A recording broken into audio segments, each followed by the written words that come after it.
کمونیزم د بشر د امیدونو وژل شوی خوب د تاریخ څخه یو اقتصادي درس.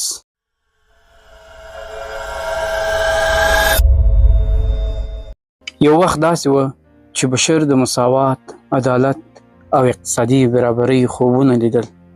یو نظام راپورته شو چې وعده یې ورکړه، نه به فقیر وي، نه به بډای، نه به ظلم وي، نه محرومیت.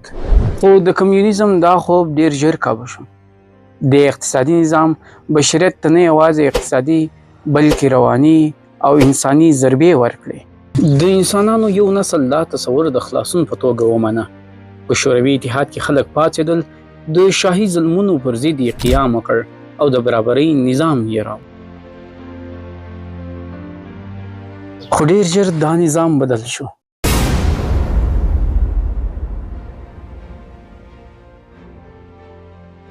له مساواته د ازادۍ زولنو ته، له عدالته د دولتي استبداد وحشت ته. شوروي اتحاد، شمالي کوریا، کیوبا او نور ملتونه ډیر ژر د کمونیزم و تجربې ته داخل شول، خو څه یې ترلاسه کړل؟ خلکو نور د خپل ژوند تصمیم نشوای نیولای. د کار، ژوند، زده کړې او حتی خوراک حق هم د دولت په لاس کې و. بازار له منځه لاړ، کیفیت کم شو، محرکات ختم شو، او کله چې خلکو شکایت وکړ دوی ورکېدل. کمونیزم خلک د شخصي ملکیت له احساسه بې برخې کړل. د یو بزګر ځمکه، د یو دکاندار شتمني، د یو ماهره کس فکر، ټول د دولت ملکیت وګرځېدل. خو دولت یو داسې اداره شوه چې نه یې کار و، نه یې ابتکار او نه یې هم رقابت.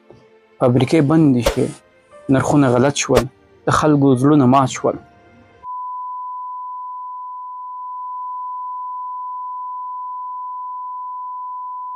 د اقتصاد طبیعت ازادۍ ته اړتیا لري، نه زور ته.